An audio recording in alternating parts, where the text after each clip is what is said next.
O Eric vai trazer a informação. Será que são jogadores que realmente não têm condição de jogar, é por desgaste? Ou o Flamengo avalia que, nesse momento, não vale a pena, não faz tanta diferença assim, levar os titulares para jogar na altitude, sofrer um desgaste enorme e ter uma chance grande de perder? Será que o Flamengo meio que, não vou dizer abrir mão do jogo, porque o time que vai jogar hoje tem condição de vencer, mas o Flamengo avaliou que não valia a pena o desgaste dos titulares hoje em La Paz? Qual a informação que você traz? Então, Rizek, é um misto de cada coisa. O que eu apurei é que na segunda-feira, às 9 da manhã, houve uma reunião no Ninho do Urubu envolvendo direção e comissão técnica e o vice-presidente de futebol, Marcos Braz, com o Tite e a comissão técnica do Tite. Munidos de todas as informações fisiológicas possíveis, com a ciência a favor, eles resolveram que iam levar o melhor time possível em termos de saúde.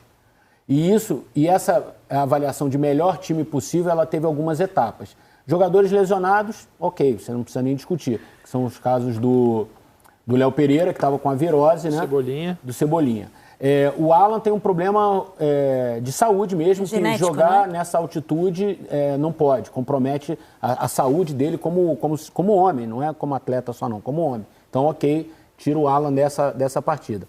Os outros, eles viram a questão do desgaste da temporada até aqui, do acúmulo de jogos, e viram também um histórico desses jogadores, isso que eu acho interessante, o histórico de atuação de alguns desses jogadores em partidas na altitude.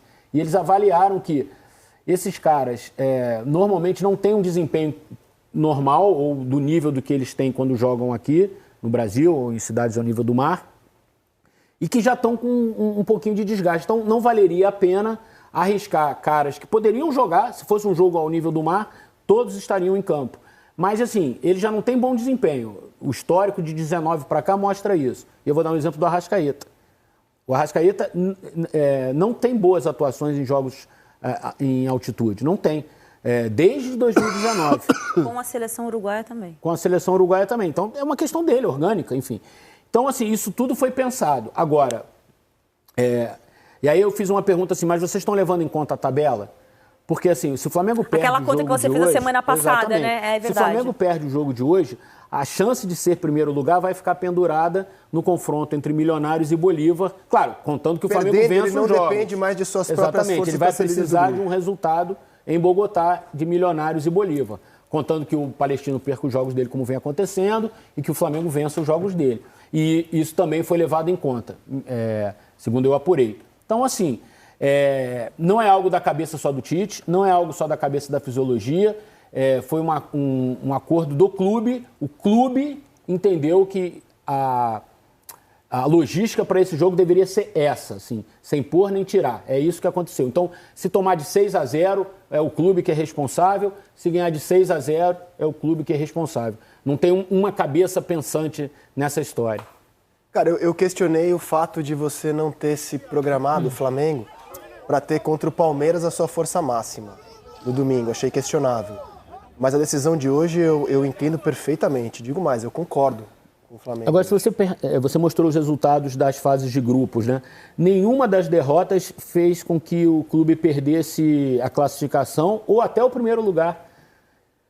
O Palmeiras se classificou em primeiro lugar com uma das melhores campanhas, o Fluminense se classificou em primeiro lugar também, mesmo levando o time reserva, o Atlético Paranaense se classificou também. O Atlético ali já era mata-mata. Já era mata-mata. Ali já era oitava de final. E a outra é o Grêmio esse ano que não já sabemos. Era oitava. Ali e já. a outra é o Grêmio que não sabemos. O Grêmio a gente não sabe. Os brasileiros em La Paz. Eu acho assim, o calendário hoje ele te obriga a fazer escolhas. Não, é impossível você conseguir usar a força máxima em todos os jogos, todos os seus jogadores. A escolha da altitude me parece ser aquela em que você olha para um jogo em que a tua chance de perder, mesmo com os principais jogadores, é considerável, por causa dos efeitos, da saúde, enfim, todos os aspectos que a gente abordou aqui durante os últimos, 20 anos.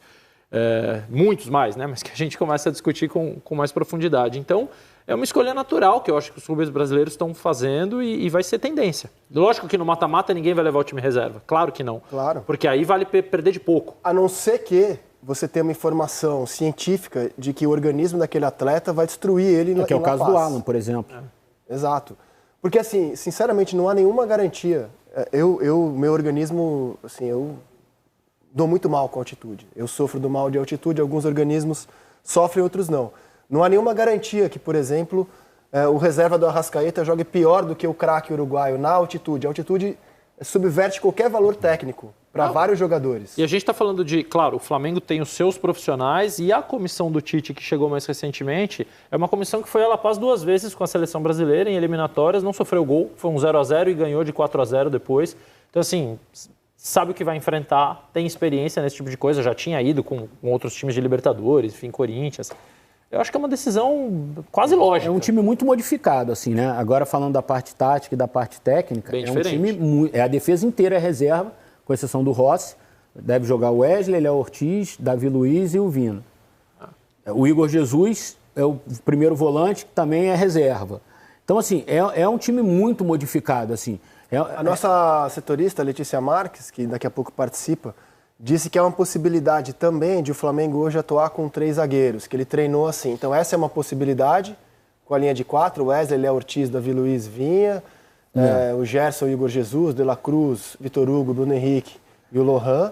E uma outra possibilidade que foi treinada é tirar o Lohan, entrar o Fabrício Bruno e jogar com 3 zagueiros. A gente vai tirar a dúvida quando a escalação for anunciada. O time briga por uma vaga na Libertadores no Brasileiro, hein? Você sabe que Que é pouco Esse time provável, briga assim, por né? uma vaga na Libertadores. Seria o Losetti acompanha o Tite há muito mais tempo do que eu. É raro o Tite jogar com 3 zagueiros. Acho que raro. nem ele é entusiasta do esquema. Ele foi campeão do Grêmio, assim, em 2001. seria uma 2001. medida Copa do Brasil. Seriam apertar o pro jogo botão de de hoje. emergência, Claro, exatamente. claro. Apertar o botão de emergência. E naquele time ali, no primeiro campinho que a gente mostrou, acho até que ele mantém o desenho do time titular. Sim. Né? Eu acho que o desenho é um pouco diferente desse que a gente mostrou Acho que o até. Vitor Hugo vai jogar pelo lado direito, o Bruno direito, Henrique pelo lado esquerdo De e o La Cruz de Lohan, 10. e o Lohan como um centroavante ali, móvel. Exatamente. Eu acho que nessa informação que o Eric trouxe, um ponto me chamou a atenção que é muito positivo, é que o planejamento, né? Porque falávamos tanto sobre isso do Flamengo do ano passado, porque a notícia é, o Flamengo pode não ser o primeiro do grupo com o resultado e com esse time, com essa decisão de poupar a equipe. Só que tem uma decisão e tem pessoas Certo ou responsáveis, errado, tem uma uma decisão. decisão. Exato, eu acho que essa, para mim, assim, é a notícia, comparado com o que a gente viu no ano passado, ano e passado, cada eu vou hora te dar vinha um de algum exemplo, lugar. Ana, só para contribuir Jogou com com o o que você está Sampaoli, falando. não jogou na Com o altitude? Vitor Pereira, Vitor no primeiro Pereira, jogo contra o Alcas, ele botou um time praticamente formado por reservas, aí 11 reservas mesmo, era Quito, que é mais baixo. Esse jogo foi entre as 2 finais contra o Fluminense, só que ele não comunicou a ninguém. Ele tomou a decisão de escalar, tanto que quando o papel da escalação saiu, eu estava perto da diretoria, eles não acreditaram na escalação que eles estavam vendo. De verdade isso que eu estou falando. Assim. Eles falaram assim, foi decisão total do Vitor Pereira. Então, dessa vez, a diretoria participou da decisão de como tratar esse jogo. Enfim, o resultado vai acabar mais para frente, foi bem ou foi mal, né? Mas tem assim, uma mas decisão. houve uma decisão. E é tão mais inteligente por parte do treinador colocar a direção nessa decisão. Porque Total. ele está se protegendo. Total.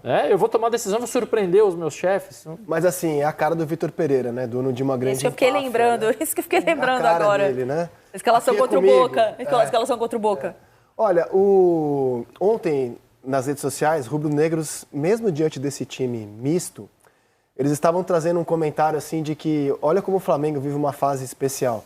O time misto do Flamengo talvez seja o melhor que o Flamengo leva à altitude desde o time campeão do mundo. Esse time aí briga por uma vaga na Libertadores, estou falando. A linha defensiva. É A gente muito vai mostrar boa. algumas escalações. E o ataque também, Bruno Henrique, Lohan. Aqui está a oração do time de 83, Raul, Leandro, Figueiredo, Mozart e Júnior, Vitor, Adílio, Zico, Felipe, Baltazar e Edson. Esse time jogou a Libertadores de 83, foi Bolívar 3, Flamengo 1, hein? Esse time tomou de 3-1 do Bolívar em 83. Aí em 2007, Real Potosí. Você estava nesse jogo, Eric, em 2007? Tava.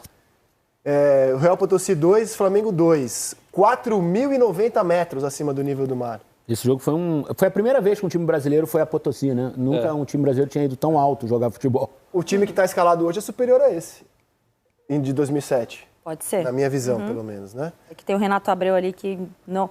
Proibido falar mal de Renato Abreu na minha frente. Os dois Renatos, né? É que o Augusto era também, jovem. novinho, né? Aí em 2008 tinha Renato Augusto, Ibson, Kleber. Esse jogo foi um dos jogos mais engraçados que eu já vi na minha vida, assim. Rapidinho vou contar uma história. 3.360 Era o Joel metros. Santana, o técnico É desse melhor time, que né? esse?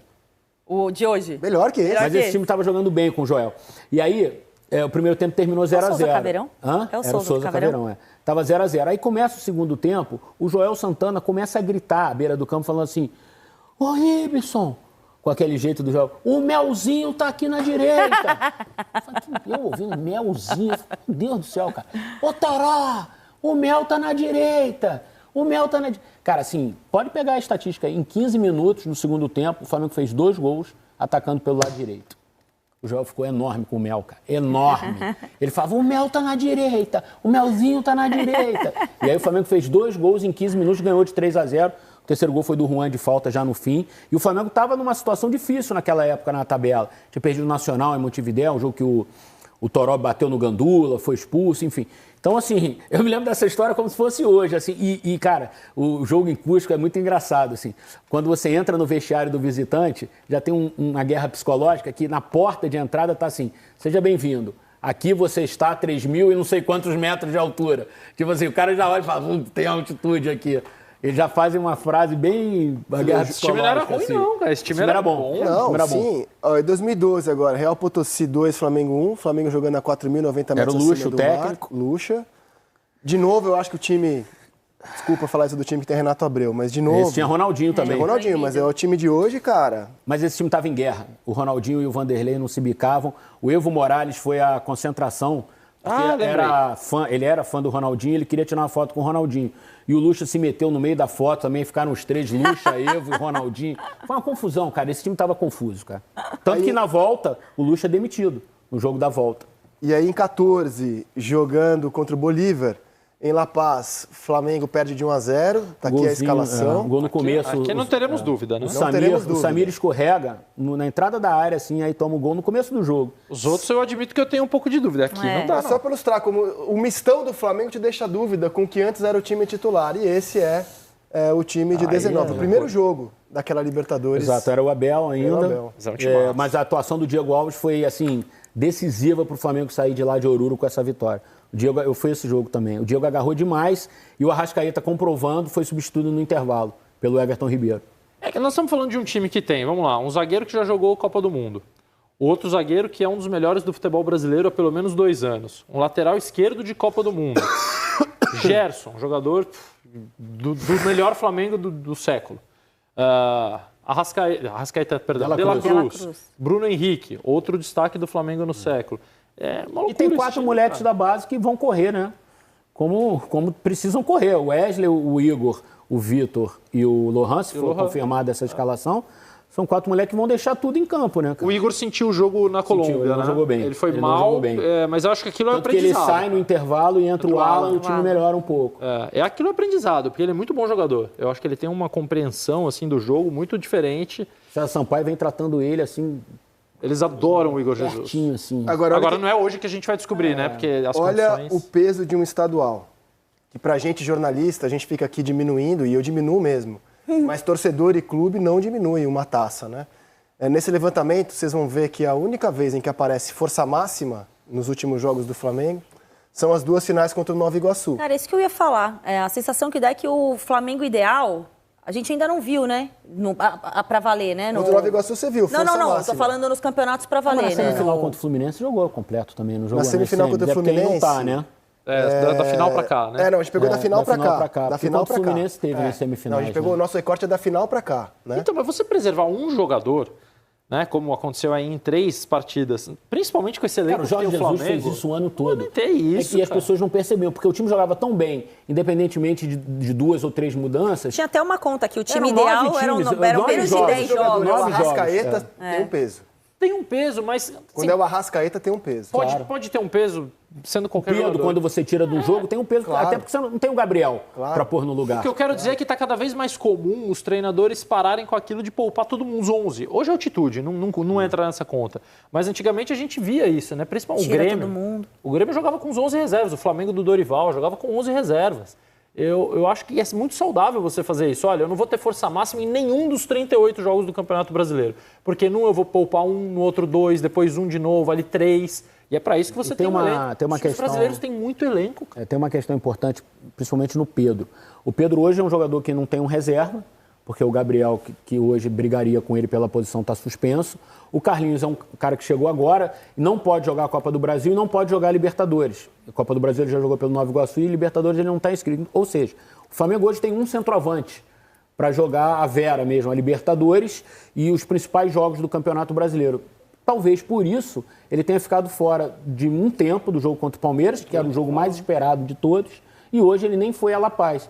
Porque, assim, o mês de maio, por exemplo, que tem muito jogo de Copa do Brasil e Libertadores, só vai ter o Pedro para jogar. Então, eu acho que isso tudo está sendo levado em conta pelo Tite. Num primeiro momento, o torcedor fala assim, meu Deus, como tira o Pedro do jogo contra o Palmeiras e contra o Bolívar. Mas olha maio o que vai acontecer. Ele só vai ter o Pedro para jogar de centroavante, a não ser que saia um efeito suspensivo do Gabriel e tal. Mas não dá para contar com isso. Agora, assim, além da altitude, vamos ficar de olho no Bolívar, porque fez uma grande campanha na Libertadores do ano passado, caiu para o Inter nas quartas, campanha histórica para o Bolívar, eliminou o Furacão nas oitavas. Nesse ano, não está tão bem no campeonato local deles, caiu nas quartas. Lidera o Grupo E nesse momento, né, depois de vencer Palestino e Milionários, e tem o brasileiro Chico, com 8 gols e 5 assistências em 9 jogos na temporada como grande destaque. Ele é um gaúcho de 28 anos, o brasileiro Chico. O Bolívar foi eliminado por um time pequeno agora no Campeonato Boliviano. É o também. San Antônio. Uma zebraça. San Antônio Bulo, nunca tinha ouvido falar. Também cara, não. Com todo San Antônio, só o Spurs na NBA. A foto ali era com o Bruno Sávio, né? Bulo. Mas, Bruno assim, Sávio é outro brasileiro que faz sucesso por lá. Foi até surpreendente, porque o Bolívar hoje nada de braçada, né? Sim.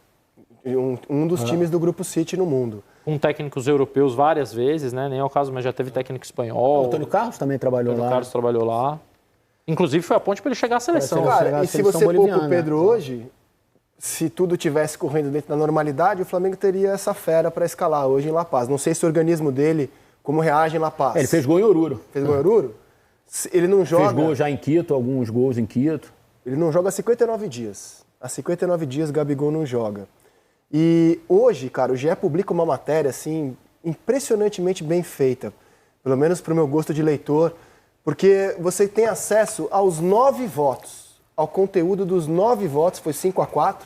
A decisão de punir o Gabigol, a reportagem da Letícia Marques e do Rafael Zarco. E você lê o conteúdo dos 9 votos. E a Letícia Marques vai explicar, afinal, por quê. 5 decidiram pela punição, 4 decidiram pela absolvição e quais são os próximos passos. A Letícia Marques participa ao vivo aqui do programa. Letícia, boa tarde a você, bem-vinda. Boa tarde, Rizek. Boa tarde, Ana, Losete, Eric. Um prazer falar com vocês. Olha, eu já vou começar um pouquinho falando dessa matéria, mas vou deixar meu agradecimento aqui super ao Zarco, porque, como você falou, a matéria foi super bem escrita e eu não teria conseguido sem o Zarco, porque foi um acórdão, né? A gente conseguiu ter o acesso ontem à noite, ficamos mais de 2 horas para detalhar tudo da melhor forma para publicar lá no GE. Globo e, assim, 42 páginas, né, Rizek? Então, a gente conseguiu ver detalhadamente o voto das 9 pessoas que participaram do julgamento que aconteceu no dia 18 de março e no dia 25 de março. 25 de março foi a segunda sessão, que foi a sessão que o Gabigol recebeu a punição de 2 anos, né? 1 ano já cumprido de forma retroativa por conta da demora no julgamento e 1 ano a ser cumprido para frente até abril de 2025. Então, agora a gente começa a detalhar o que aconteceu. A gente teve acesso e leu de uma forma muito cautelosa, porque uma votação muito apertada, né? 5-4. E foi desempatado, de fato, pelo presidente da mesa no último voto. Então, até o final estava 4-4. O presidente do tribunal, ele precisou votar e aí fez o 5-4. E dentro disso, já vou pegar até uma colinha aqui, porque como vocês conseguiram ver, são alguns detalhes que eu queria trazer para vocês. Foram votos muito divergentes, mas uma coisa unânime, tanto por quem votou para condenar, né, quanto por quem votou para o Gabriel ser absolvido. Foi o fato de que o comportamento dele não foi adequado, né? Então, o mau comportamento foi o ponto unânime de todas as partes. Todos eles, em todos os 9 depoimentos, citaram exatamente isso. O comportamento dele foi tratado como uma forma grosseira, rude e até agressivo em alguns momentos. E dentro disso, como a gente já citou, né, 5 votos para punição e 4 votos para ele ser absolvido. Dentro desses votos, eu vou destacar 2 dos principais para a gente conseguir elencar o porquê votaram para a punição e o porquê votaram para que ele pudesse ser absolvido. Dentro disso, a condenação, como eu falei, ela foi desempatada no voto do presidente do tribunal e um voto a favor da absolvição do Gabigol foi da vice-presidente do tribunal. Então, a gente vê que teve uma divisão ali, né, muito clara entre as duas pessoas mais representativas dentro daquele cenário. Em cima disso, vamos destacar os pontos da condenação, do porquê as 5 pessoas votaram a favor da condenação do Gabigol, que recebeu a suspensão de 2 anos. Foram baseados principalmente no que o presidente do tribunal ele disse, e ele classifica como um somatório de atitudes de desconformidade que não deixa dúvida sobre uma intenção de impedir ou de afetar ou impossibilitar a análise de uma amostra.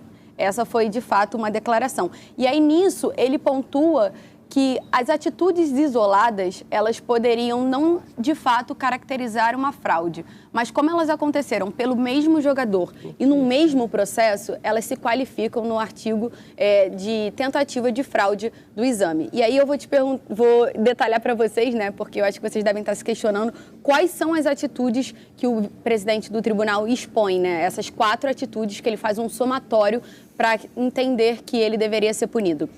A primeira que ele cita é que o atleta denunciado não se apresentou e ignorou os oficiais de controle de dopagem antes do início do treinamento.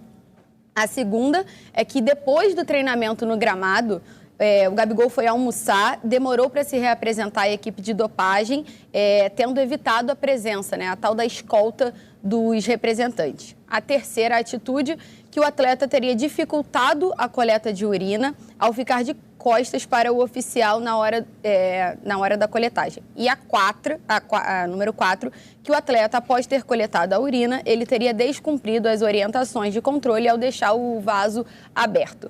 Aí, dentro disso, agora eu vou trazer o porquê outras 4 pessoas votaram para que o Gabigol pudesse ser absolvido, né? E a gente vai numa pena de 2 anos ou numa pena que ele não iria receber. Então, não existe um meio termo ali praticamente, né? O que a gente pode destacar, como eu comentei, é o depoimento da vice-presidente do tribunal, ou seja, a pessoa logo abaixo do presidente, que ela aborda de uma forma muito enfática o que ela considerou, de forma muito clara, contradições entre todos os depoimentos dos coletores. E ela afirma que era evidente que os oficiais da ABCD mentiram no depoimento e que, por isso, nenhum dos depoimentos deveriam ser contados como uma declaração, não deveriam ter validade na concepção da vice-presidente do tribunal. E aí ela acusa os coletores de comportamento malicioso para incriminar o jogador a qualquer custo. E agora eu vou trazer quais são as contradições que a vice-presidente pontua nesse depoimento e, na verdade, não só a vice-presidente, as outras 3 pessoas que votaram a favor da absolvição do Gabriel, elas comentam todas as contradições e eu separei aqui para vocês entenderem quais são as contradições. Lembrando que o Gabigol chegou no CT às 7h52 da manhã, as imagens da câmera de segurança do Ninho do Urubu comprovam isso, e a equipe de testagem ela chegou perto das 9, ou seja, o Gabigol chegou quase 1 hora antes dos coletores. E é aí que entra algumas contradições e algumas já foram até comprovadas por conta das imagens. Vou ler uma parte aqui do depoimento que eu acho que é muito claro, de um dos votos, que começa assim: ora afirmam que eles foram impedidos de escoltar o atleta e ora eles negam o fato. Cada pessoa, né, DCO, que é o termo que eles usam, imputa ao outro a responsabilidade de acompanhar o atleta, sendo que o DCO tem a obrigação de estar acompanhando. Era responsabilidade deles, independente de qualquer situação apresentada. Ressalta-se que eles sequer tinham números suficientes de DCO para acompanhar todos os atletas que estavam na testagem aquele dia. Fica evidente, portanto, que eles estão mentindo, devendo o depoimento deles ser totalmente descartado. Vislumbro um comportamento malicioso por parte deles para incriminar o atleta a qualquer custo, mas para ser incriminado deve ser apresentados fatos gravíssimos, o que não aconteceu até o momento. E um outro voto a favor da absolvição cita algumas outras falhas no depoimento das pessoas que estavam presentes, né, dos relatores de lá. Um deles afirma ter visto o Gabigol chegando ao CT e até cita que o atacante estava com uma bolsinha, uma espécie de nécessaire.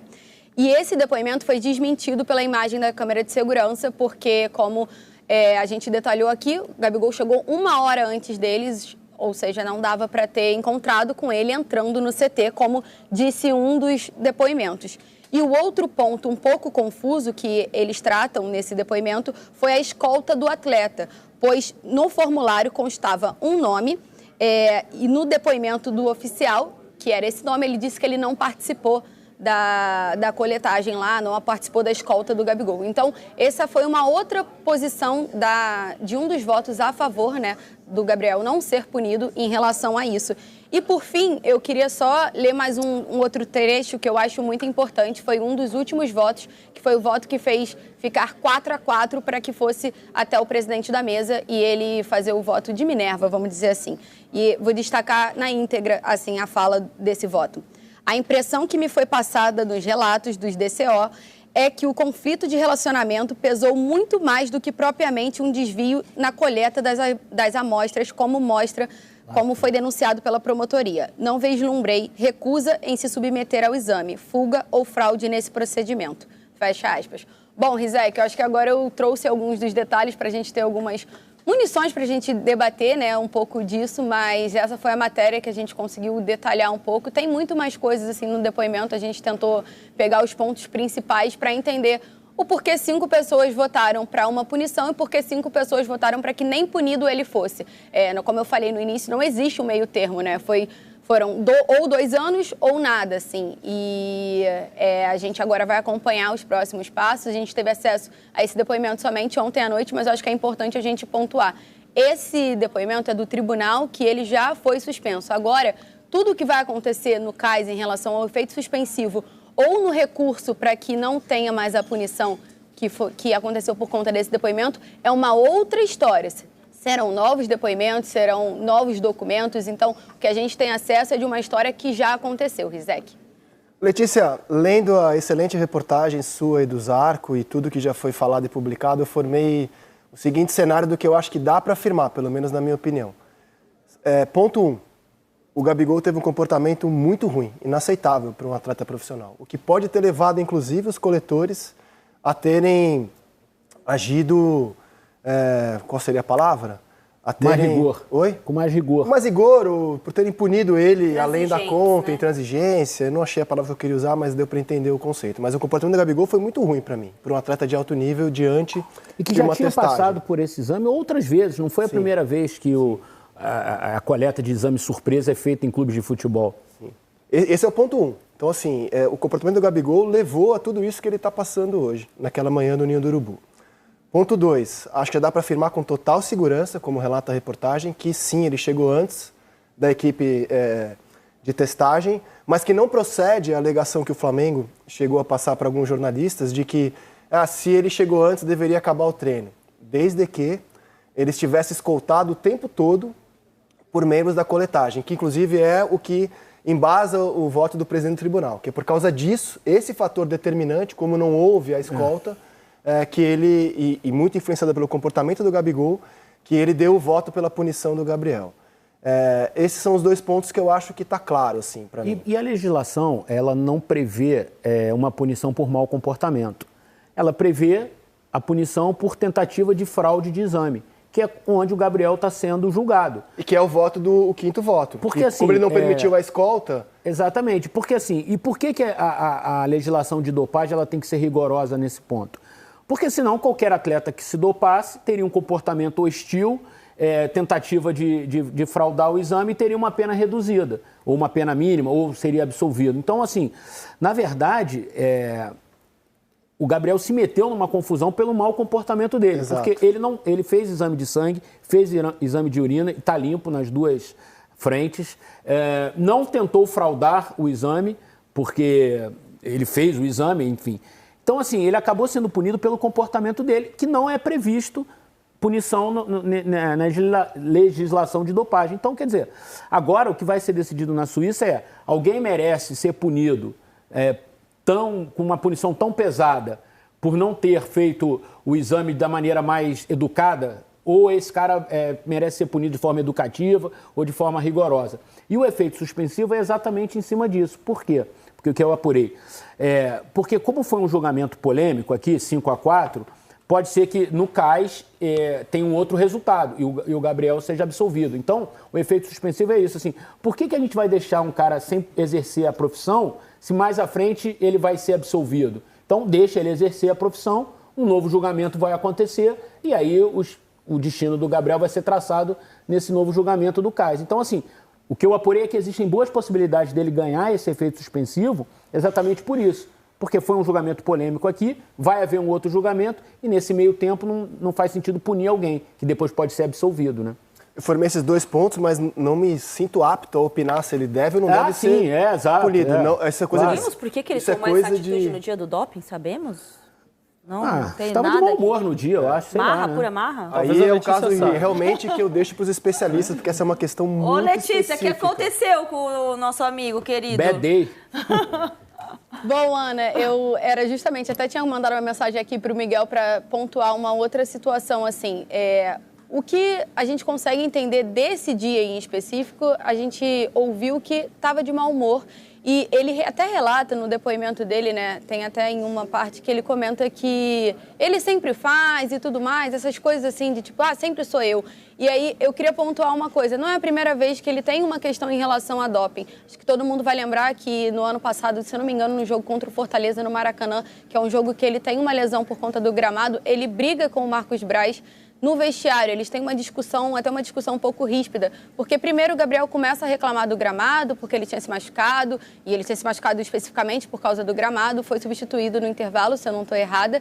E nessa discussão ele começa justamente a reclamar com o Marcos por conta do gramado, e depois o Marcos precisa comunicar a ele que ele não pode ir embora, que ele vai ter que ficar por causa do doping. Aí ele já reclama que ele vai ter que ficar no Maracanã por causa do doping. Então o doping é uma situação que talvez para ele não seja tão bem resolvida assim, não é a primeira vez que ele reclama, mas especificamente dessa situação do Ninho do Urubu em abril do ano passado, acho que ele estava de mau humor e pegou muito o fato dele estar no centro de treinamento antes de tudo acontecer, né? Ele já estava lá, ele já tinha iniciado a sua atividade na academia, então por isso ele não poderia fazer o exame de sangue naquele momento. E aí ele tenta fazer, né, e foi autorizado pelo departamento médico, se eu não me engano, o Caio trouxe isso no Boleiragem, que ele fosse fazer os dois exames juntos, né? O exame de sangue e o exame de urina. O Tanuri deu essa autorização, como o Boleiragem comentou naquela discussão um pouco depois que o Gabigol foi suspenso. Então, com essa autorização, ele ficou ali enrolando, e aí todo esse comportamento dele mais para cansar. Eu acho que foi isso assim que aconteceu. Só queria fazer uma correçãozinha, porque na minha última fala eu falei 5 votos para a absolvição dele, mas claramente foram 5 votos para a punição e 4 para que ele fosse absolvido. Fala pessoal, seja bem-vindo a mais um vídeo. No vídeo de hoje vamos ver aqui as últimas novidades do time do Flamengo. Tem o Rizek aí soltando o verbo, tem muita gente falando sobre as atitudes do Tite e muito mais. Ficou interessado e quer saber o desfecho dessa história? Então assista esse vídeo até o final. Esse pelo Flamengo, que já está no nosso telão aqui com o técnico Tite. Flamengo vai enfrentar o Bolívar com alguns desfalques, pouquíssimos desfalques, quase nada de desfalques, né? Se a gente for considerar desfalque mesmo, são os 3 que estão vetados pelo departamento médico, né? O Cebolinha, o Alan e o Léo Pereira. Os outros a gente coloca no pacote da preservação, que tem a ver com aquele discurso constante do Tite, né? Reforçado pelos demais componentes da comissão técnica do Flamengo, de que não há a capacidade de se conquistar as 3 competições e que é preciso ter todo mundo inteiro nos momentos mais agudos da temporada. Então as rotações, como o Tite chama, elas vão acontecer em jogos que o Flamengo entende que pode fazer isso. Por exemplo, o jogo de hoje contra o Bolívar na Paz. Em condições normais de temperatura e pressão, já é um jogo que com o time titular, o Flamengo pode ter problemas. Afinal de contas, não é só a altitude. O Bolívar é um bom time, o técnico Flávio Rabato faz um trabalho muito bom, uma equipe que joga no esquema 3-4-1-2, um futebol muito bem posicionado, um futebol de qualidade. Então, acho que o Flamengo vai ter problemas para o jogo, teria já com o time titular, com o time completo. Hoje, com o time alternativo, teoricamente, facilita ainda mais a vida para o time boliviano. Mas era o jogo que o Tite entendia dentre os 6 da fase classificatória que poderia fazer essa preservação. Então não vão jogar hoje o Varela, o Fabrício Bruno, o Léo Pereira, que já está vetado pelo departamento médico, também não joga o Ayrton Lucas, não joga o Pulgar, não joga o Arrascaeta, não joga o Pedro. Com isso, como o Flamengo não tem o outro centroavante, o Carlinhos não está em condições, vai jogar com uma mudança tática significativa. Provavelmente será o 4-4-2. E os amigos vão se lembrar que era a ideia do Tite lá atrás, quando estabeleceu o Flamengo com muita gente no meio-campo. Começou a temporada com Pulgar, Gerson, De La Cruz, Arrascaeta. Ele queria contemplar essa valoração técnica do meio-campo. Mas o campo falou mais alto e Luiz Araújo ganhou uma posição e o Gerson teve aquele problema renal, saiu do time e não voltou à titularidade. Então hoje vai ser de novo o Flamengo no 4-4-2. Com o Bruno Henrique de um lado, o Lohan do outro, o meio-campo com o Igor Jesus, o Gerson, o De La Cruz e o Vitor Hugo, e a linha defensiva com, além do Rossi, o Wesley, o Léo Ortiz, o Davi Luiz e o Vinha. É um Flamengo bem alterado, inclusive no esquema tático, provavelmente jogando pelo erro essa noite lá em La Paz. Boa, Rafa, fica por aí que a gente vai falar muito de Flamengo, também daqui a pouco do Botafogo. Aí está a escalação do Flamengo. Rossi, Wesley, o Léo Ortiz, o Davi Luiz, o Vinha, o Igor Jesus, Gerson, Vitor Hugo, De La Cruz, Bruno Henrique. E agora só tem uma coisa que eu tô olhando ali, eu não tô vendo o Pedro. Aí eu não tô vendo o Arrascaeta. Bubu, o Tite vai poupar de novo. Acerta? Qual é a sua opinião sobre o Tite poupando os jogadores? Eu acho que eu já falei bastante sobre isso no jogo contra o Palmeiras, que eu acho que ali ele devia ter ido com força máxima e tal. E nesse jogo, eu entendo que dos 6 da fase de grupos, pelo componente altitude e tal, nesse jogo ele poderia poupar uma outra peça. Ah, então você está concordando com o Tite? Assim, aí, Pedro. Eu acho que... É nisso que eu me perco. Olha lá. Então, Eu também eu não tô aqui, porque aí... eu tô aqui pra confundir, eu já falei. Entendi. Não foi você que falou isso. Tela dividida, eu quero aqui, é fã do Raulzito, Raul Seixas, metamorfose ambulante. Eu vou dizer agora o oposto do que eu disse antes. Eu não Esse cara é muito louco, cara. Eu tenho a capacidade de dizer uma coisa no domingo, na segunda, e outra na quarta-feira. O quê? Porque os jogos são diferentes. Você tem que analisar jogo a jogo, entendeu? Então, para essa partida, tem alguns problemas, né? O Carlinhos Van Basten, por exemplo, não pode jogar porque não está inscrito, né? Então, a centroavance ali e tal, né? Isso acaba com o jogador, cara. Não é? Carlinhos Van Basten quando era do Nova Iguaçu, Laranja Mecânica da Baixada. Então, as opções do Tite, eu acho que você tem um elenco tão poderoso e em determinados jogos é legal você dar uma minutagem para outros. Então você está concordando com o Tite. Davi Luiz está ficando um chá de banco danado. Ô, Galindo, corta essa fala aqui para mim, Galindo, que eu vou usar depois. Porque é o seguinte, não. Pega aí, Galindo. Peraí, agora, porque o cara que tá em casa, o cara tá em casa, ele fica imaginando. Esses caras que estão na televisão, no quadrado, eles estão tudo louco. Porque um dia, eu vi ontem esse rapaz de laranja falando, o Tite erra porque poupa pra um, poupa pra outro. Então, o De La Cruz vai jogar, a gente viu ali na formação, né? Você tá concordando. Então, peraí, De La Cruz vai jogar, certo? A gente viu na escalação ali. Por que o De La Cruz, pra mim, ia jogar contra o Palmeiras? Não contra o Bolívar lá. O jogo mais importante para usar o De La Cruz, a grande contratação, era contra o Palmeiras. Um jogo rival direto, Campeonato Brasileiro, entendeu? Fazer lá uma frente, manter a liderança do campeonato, entendeu? Então, pra mim, o Tite tá errando nas escolhas dos jogos e dos jogadores para poupar. Poder poupar de vez em quando, pode. Ele tá exagerando. Não entendi. Pô, nós vamos instalar agora o VAR. Não entendi. Nós vamos instalar o VAR. Eu não entendi. Fácil. Deixa eu te fazer uma pergunta. O Tite tá poupando em abril. Em abril. Havia uma reclamação, havia uma grita no fim de semana, no sábado, quando as prévias apontavam o Pedro poupado. O Pedro vai ser poupado desse jogo, mas é porque só tem o Pedro de centroavante, de atacante com opção pro Bolívar. E o Pedro acabou poupado também contra o Bolívar. Você tá criticando o Tite? Não, eu quero te perguntar o que você acha disso. Por um momento eu achei que você estava questionando o Tite. Pessoal, isso é um questionamento, mas eu repasso a você, porque você acaba tendo sempre uma opinião mais abalizada. É um problema pontual. O Tite... Pontual. Não é o Rafa falou sobre jogar no erro? Jogar no erro é um perigo. Palmeiras vai jogar contra o Bolívar. Entrou no segundo tempo e não vai jogar. De você mandar o time pra jogar no erro é um perigo, porque às vezes o erro é do seu time, né? O seu time que erra, né? Jogar no erro, vou esperar jogar o erro. Você espera e o erro, você que comete. Então, pra mim, o Tite não está sendo habilidoso no poupar. Porque ele tem feito escolhas altamente questionáveis de jogo para jogo. Então o Flamengo, todo jogo tá poupando. Se você parar para pensar, quando é que o Flamengo tá 100%? Tá com força máxima. Né, como diria o professor lá, né? Tá ali. Não sei, como que é? Era pra cima, que eu joguei em cima, né? Sei. Pra cima, na altitude. Pontada pra altitude. Então, o Flamengo nunca tá assim, cara. O Flamengo sempre... não. Aí joga contra o São Paulo. Que eu não entendi. O Flamengo jogou com uma formação mais forte contra o São Paulo do que contra o Palmeiras. E aí contra o São Paulo tira o pé no segundo tempo. Costa um empate. Então, até quando ele tá inteiro, ele se poupa, se preserva. Ó, fato é que você hoje mudou totalmente de opinião. Mas é a minha característica. E achei maravilhoso, porque confunde quem tá em casa, confunde o marcador. Eu confundo os Eu ia colegas. perguntar ao Bubu se tem culpa o Tite. É isso aí, ó. Gente, Mais um gente. perguntando se tem culpa o Tite. Gente, a gente precisa respeitar o Eu tenho que futebol. defender o Tite O aqui. nível tá... Tem que defender o Ô, Tite. Rafa, você acha que a culpa é do Tite, então? O que você acha, Rafa? Tem culpa o Não, Tite? eu ia perguntar ao Bubu se tem culpa o Tite, eu não sei. Se ele tá falando sobre o Tite ontem de uma forma, hoje de outra forma, tem culpa o Tite. Vai, Tá bom. tá bom. Várias culpas, Vocês né? estão flertando com o erro, hein? Calma. Rafael falou que tem time esperando o erro, o F90 tá jogando esperando o erro, hein? Não, a gente Então, sempre erra. vamos lá. O erro faz parte. O eu queria F90 perguntar joga pro- sempre no limite. Queria No perguntar limite pro- do alcance da audiência. Queria perguntar até pro Rafa. É porque assim, Rafa, o que eu vejo, e aí é aquela história, né? Vai poupar. Não, nós não iremos poupar. Nós estamos vendo os dados, né, fisiológicos, científicos e tal, e tem muito treinador que muitas vezes se esconde para fazer as substituições. Não, vem cá, tem uma história do Ceará, uma vez ele veio aqui, Ceará que jogou no Inter, campeão mundial e tal, lateral, ele contou pra gente o seguinte, ele vendo o Hélder Granja voando. Aí o preparador físico falou pra ele assim, ô Ceará, vem cá, pô, teu lactato tá alto, você tá cansado. Eu falei, professor, fica tranquilo que eu jogo, eu vou jogar, põe o lactato lá pra descansar e eu jogo.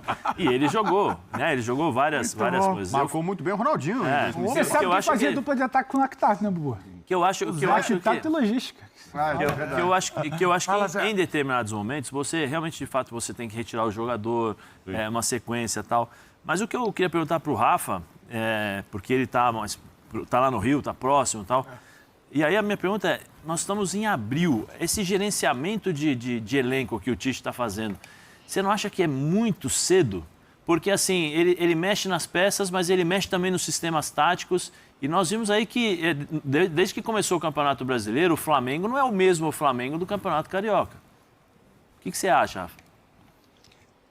Porque tem uma discussão grande, né, Zé, entre qualidade de jogo e resultado, né? Eu acho que enquanto os resultados estiverem respaldando as decisões do Tite, ele vai continuar fazendo o que ele está fazendo. Ele vai continuar fazendo essas rotações, vai continuar trazendo o escudo da fisiologia para o discurso público, que é uma coisa que acontece e que ninguém vai ter acesso. A gente não tem como saber exatamente, de maneira minuciosa, o que dizem lá os estudos, os exames feitos, jogo após jogo, treino após treino. São dados muito privativos dos clubes, né? E o torcedor, se a gente não tem como saber, o torcedor menos ainda. E essa fica sempre no campo da crença ou não no discurso. O Tite se apega a esses dados.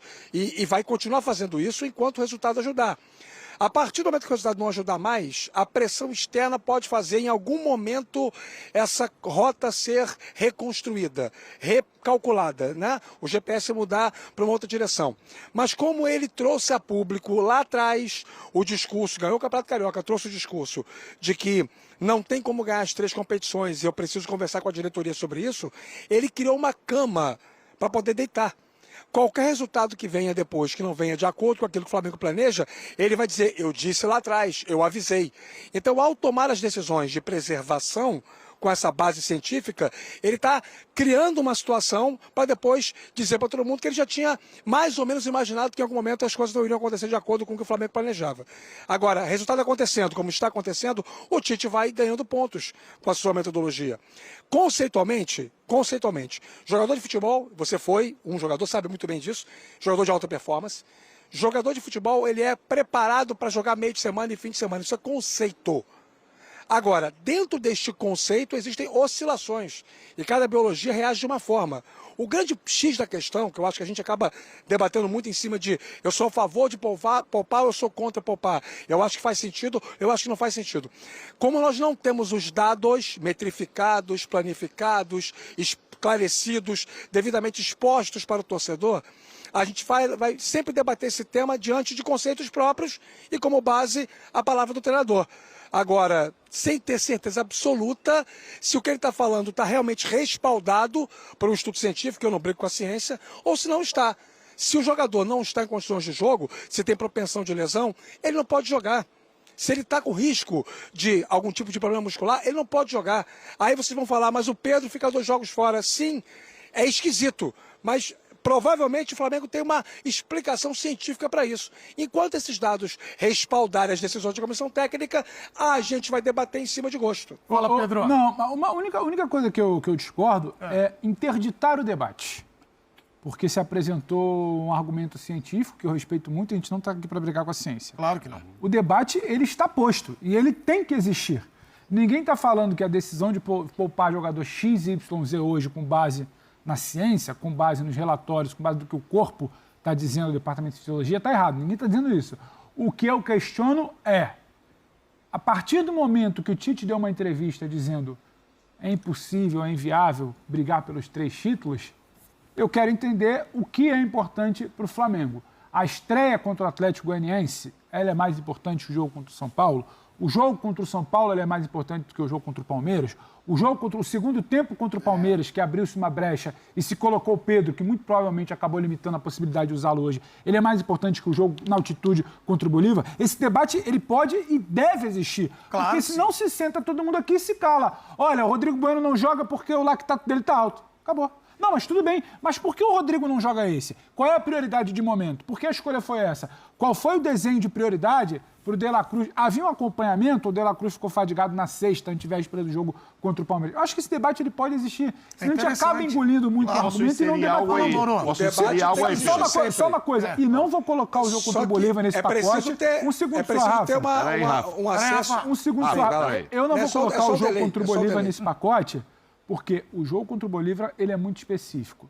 Se o cara não tiver 100%, se não tiver próximo de 90%, eu entendo você sacá-lo porque ali não tem brecha, porque o outro time está mais acostumado, efeito de altitude, você não pode ali correr risco de tomar talvez 2, 3 no primeiro tempo, complicar. Tudo bem. Agora, daqui para frente, eu acho que o debate ele pode ir além. Olha, a gente está tendo uma prioridade no jogo X, a gente está tendo uma prioridade no jogo Y, a gente está revezando as peças, ou então não. A gente não tem uma competição de prioridade. É o dia a dia que vai dizer, e aí o que vai poder ser cobrado é, tá bom, mas o time está preparado para isso? Isso. Ô, Pedro, eu colocaria só o item aí antes do Rafa. O Rafa, eu coloco outro item aí. O que é visível é a quantidade de jogos que esses jogadores poupados atuaram no Campeonato Carioca. Aí poderia entrar isso também na discussão. Haveria necessidade, já que está precisando poupar agora em abril, por que colocou tanto, então, eu acho no que campeonato? Não. Então, eu também acho que não. Eu acho que também podia ter visto isso lá atrás. Mauro, podia ter visto isso lá atrás. Tem um detalhe importante que eu acho que a gente tem que trazer aqui. E aí é uma questão de percepção de cenário. Sim. Isso não foi dito com todas as letras, mas isso foi demonstrado pelo Tite desde sempre. Ele queria muito ser campeão carioca de maneira avassaladora. Sim. Ele queria muito impor isso. O fato do Flamengo ter vindo de uma temporada inteira de muito investimento, de uma valoração enorme de um elenco caríssimo, sem um caneco no clube, sem nenhum troféu na Gávea, isso pesou demais. Sim. Pesou para a diretoria, para o presidente Rodolfo Landim, para o Marcos Braz e para o Bruno Spindel, pesou para o grupo, para o elenco, porque começa a bater aquela incerteza. Alguns jogadores pagaram com a própria cabeça. Você tem o Everton Ribeiro, você tem o Rodrigo Caio, você tem o Felipe Luiz que parou de jogar. Alguns jogadores que parece que serviram como uma espécie de bode expiatório para poder mostrar para a torcida, tá vendo? Olha, alguma coisa nós estamos fazendo aqui. Não estamos de braços amarrados, cruzados, vendo a coisa acontecer e o resultado não vir. Então o Tite chegou assim, olha, eu tenho que ganhar o Campeonato Carioca de maneira incontestável e ganhou. Ganhou com números incríveis, defensivos e ofensivos, não perdeu nenhum jogo, se impôs em todas as partidas praticamente. Então, ele conseguiu a meta. E aí, para alcançar esta meta, tem um sacrifício. Mas eu concordo com você, podia ter começado isso lá atrás, se fosse para ter essa ideia de rotação. Mas aí, em cima do que o Pedro falou, eu acho que o debate não vai nunca ser limitado nem soterrado. Mas acho que faltam elementos mais explícitos que o Flamengo precisa fornecer, ou nós temos que apurar, e acho que a amostragem dos jogos ela vai ser importante. Essa metrificação partida a partida, essa tabelinha medida coerente e medida incoerente, cada um pode fazer a sua. E o que pode ser coerente para mim pode não ser coerente para você. Ou para qualquer um de nós aqui. Mas como o Flamengo não informa, não oficializa essa questão da prioridade, se é que ela existe, seja ela do ponto de vista imediato, jogo a jogo, ou de competição, acaba que qualquer decisão do Tite está autoexplicável, está autojustificável. Esse que é o ponto. Mas é lógico que o debate tem que existir sempre. A gente vai concordar ou discordar das ações. Mas que existe lá alguma coisa interna definida, eu não tenho dúvida. Só não está exposto para o público. Muito bem. Provável Flamengo que enfrenta o Bolívar pela Libertadores na tela do F360. Tá aí o técnico Tite. Flamengo que foi campeão com Andrade, com Cláudio Coutinho, com Carlos Alberto Torres, foi campeão como técnico. Mesmo. Em 83, hoje o Flamengo de Tite com Rossi, Wesley, Léo Ortiz, Davi Luiz e Vinha, Igor Jesus, Gerson, o Adílio dos tempos modernos. Obrigado pela lembrança, Prates. Vitor Hugo, De La Cruz, Lohan, e Bruno Henrique. É Lohan? Lohan. Garoto Lohan. Nome francês, como Unzelt. É porque não tem, Celso? não tem o Pedro, né, professor, e não tem o Carlinhos, que não está inscrito nessa fase da Libertadores. É muita gente poupada, né? Bem mesclado, né? Talvez o mais mesclado dos últimos Flamengos, por esses nomes aí. Se o pessoal já caía de pau quando poupava, imagina um time mesclado. Pois é, pessoal, e aí, o que é que vocês acham aí dessa atitude aí do Tite em poupar esses jogadores, a atitude do Tite, comissão técnica, em poupar esse tantos de jogadores jogando na altitude, né, jogando fora de casa, podendo aí jogar de igual para igual, quem sabe até arrancar um empate do time adversário, né, precisando para a gente ver aí como é que se sairia esse Flamengo titular, né, na altitude, jogando. Seria bom a gente ver o time do Flamengo completo, né, jogando lá para a gente ver como é que tá a situação desse time, como é que tá se entrosando, né. Não sei o motivo não encaixa, né, digamos, não encaixa o Tite ter poupado esses jogadores agora, né, nesse jogo da Libertadores, se poupou os jogadores no domingo passado, né, em um clássico interestadual, né, contra o seu principal rival ultimamente. Poupou já para a Libertadores, aí quando chega na Libertadores vai poupar de novo para jogar o quê e por quê? Ninguém entende, né, o motivo do Tite estar fazendo essas coisas, né. Eu gostaria de ver o time do Flamengo completo jogando, fora os que estão no departamento médico, lógico, mas o time que poderia estar jogando. Queria ver, o Tite decidiu poupar alguns jogadores, né? Não sei o motivo. Na sua opinião, o que é que vocês acham a respeito sobre isso? Vocês acham que o Tite fez certo, o Tite está errado? Vocês acham que, por mais que o Flamengo não jogue tão bem, dá para arrancar um empate, dá para arrancar a vitória? Vocês acham que mesmo se o Flamengo perder ainda não é o fim de tudo, né? Tá meio controverso essas decisões aí do time do Tite, né? Fica um pouco complicado a gente entender como é que ele quer jogar, como é que ele vai jogar, né? Fica um pouco difícil entender essa situação aí, dessas atitudes que o treinador tem levado, tem feito, né? Teve outros treinadores que por muito menos foi demitido, né? E o Tite ainda continua. Não estou pedindo aqui a demissão dele, jamais, né? Isso aí quem tem que ver os resultados mostram que ele não pode ser demitido, né? Tá jogando, tem considerados aí alguns pontos muito importantes. Primeiro do campeonato, tá entre os primeiros do Campeonato Brasileiro, lógico, né? Com esse último empate ele perdeu a primeira colocação, mas está entre os primeiros. Não tá tão ruim na Libertadores, vai jogar ainda a Copa do Brasil, a gente tem que ver como é que vai se sair e ver aí a situação do Flamengo, como é que vai ficar, né? Mas a torcida toda completa quer títulos esse ano. Títulos, não título, títulos, vários, né? No mínimo os 2 grandes títulos, Libertadores e Brasileiro, Brasileiro e Copa do Brasil. Não sei, deixem na opinião de vocês, que vocês também gostariam que o Flamengo ganhasse esse ano aqui, para tirar essa zica aí de não ganhar títulos no último ano, né? Então, espero que vocês tenham gostado do vídeo, deixa o seu like, comenta aqui embaixo, ativa o sininho de notificações se for novo aqui no canal, já se inscreva para não perder os próximos vídeos. Tamo junto, é nóis e até a próxima. Fui!